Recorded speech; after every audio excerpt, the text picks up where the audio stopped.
Olá! Hoje a gente vai fundo em uma das práticas mais centrais e, ao mesmo tempo, mais profundas do catolicismo, a adoração eucarística. Como é que um simples ato, lá na última ceia, se transformou numa devoção global que molda a vida espiritual de milhões de pessoas? É isso que a gente vai descobrir. Então, olha só nosso caminho. A gente começa lá na última ceia, para entender a base de tudo. Depois, vamos mergulhar na teologia por trás da presença real. Daí, a gente viaja para a Idade Média para ver como a adoração pública nasceu. E, por fim, vamos ver como essa devoção tão antiga é vivida hoje em dia. Ok, vamos lá, para o comecinho de tudo. Para entender a adoração eucarística, a gente precisa voltar para um momento que mudou a história do cristianismo para sempre, a última ceia. Essas palavras de Jesus são a semente de tudo. O comando "fazer isto em memória de mim" foi entendido não só como repetir uma refeição, mas como perpetuar um sacrifício. É aqui que nasce a Eucaristia. Tá, mas como um memorial vira um objeto de adoração? A resposta está numa doutrina fundamental da Igreja Católica que se desenvolveu a partir daquele evento: a crença na presença real. E olha, essa crença de que a Eucaristia é literalmente a carne de Cristo, isso não é nenhuma invenção da Idade Média, viu? Essa citação aqui de Inácio de Antioquia foi escrita pouquíssimas décadas depois da morte dos apóstolos.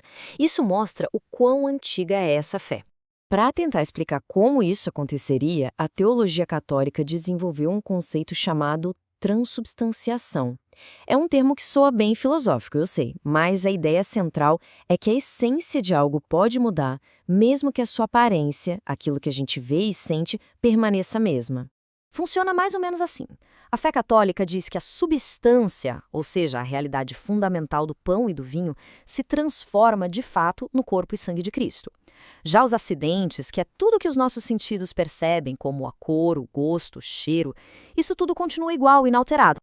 Então, vamos pensar. Se a crença é de que se está literalmente na presença física de Jesus, qual seria a resposta mais natural? Exato, adoração. Essa é a consequência devocional direta da crença na presença real. Basicamente, a adoração eucarística é o ato de adorar Jesus presente na hóstia consagrada e é considerada a forma mais alta de culto, chamada de latria, que é aquela adoração devida só e unicamente a Deus, não a santos ou anjos. E por quê?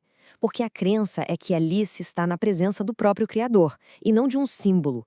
E essa devoção se manifesta de duas maneiras principais. Tem a pública, que é mais solene, sabe? Onde a hóstia fica exposta num ostensório. E tem a privada, mais simples, mais íntima, que é rezar diante do sacranário, onde as hóstias ficam guardadas. A crença é bem antiga, a gente já viu. Mas a prática de adorar a Eucaristia publicamente, fora da missa, essa é mais recente. Para entender de onde ela veio, a gente precisa fazer uma viagem para a Idade Média. Essa é a pergunta-chave, né? A fé na presença real existia desde o comecinho, mas por que essa forma de adoração explodiu justamente no século XIII? A resposta, olha que curioso, está ligada a uma freira belga e a uma visão que ela teve. Bem, tudo começa com uma freira belga, Santa Juliana. Ela teve uma visão de que faltava uma festa no calendário da igreja para celebrar a Eucaristia. A devoção dela deu início a um movimento local, lá em Lieja, que acabou chamando a atenção do Papa Urbano IV. Em 1264, ele oficializou a festa de Corpus Christi para a igreja inteira. E isso levou a uma explosão de devoção pública, com aquelas famosas procissões que a gente vê até hoje. E isso tudo nos traz para os dias de hoje. Como é que essa devoção medieval continua sendo uma prática tão viva e relevante para católicos no mundo todo? Hoje, a adoração assume muitas formas. Tem a chamada adoração perpétua, em que capelas ficam abertas 24 horas por dia, com o voluntário se revezando para a Eucaristia nunca ficar sozinha. Fora isso, as pessoas praticam a contemplação em silêncio, leem a Bíblia e até fazem orações específicas como o Rosário Eucarístico. As orações que surgem nesse contexto revelam a profundidade da devoção. Essa aqui, por exemplo, atribuída ao anjo em Fátima, é teologicamente muito rica. Ela fala de adorar, de oferecer, de reparar e conecta a Eucaristia de um único lugar a todas as outras no mundo inteiro. Agora, em contraste, olha que interessante essa outra oração, bem mais pessoal, mais íntima. Ela se dirige a Jesus na Eucaristia não só como Deus, mas como um companheiro amável. Isso mostra como a expressão dessa devoção vai do mais teológico ao mais pessoal possível. No fim das contas, é isso que define a prática. Para quem acredita, não se trata de meditar diante de um objeto, mas de passar um tempo na presença de uma pessoa, Jesus Cristo. A prática é, no fundo, relacional. E assim, a gente fecha o círculo. Vimos como as palavras ditas numa refeição há 2000 anos levaram a uma doutrina complexa que inspirou uma festa medieval e que hoje resulta numa prática de fé silenciosa em capelas espalhadas pelo mundo todo. Isso nos deixa com uma pergunta final.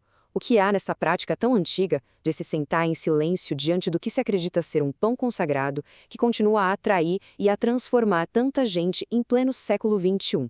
Talvez a resposta esteja na crença de que, naquele silêncio, no meio de um mundo tão barulhento, não se está realmente sozinho.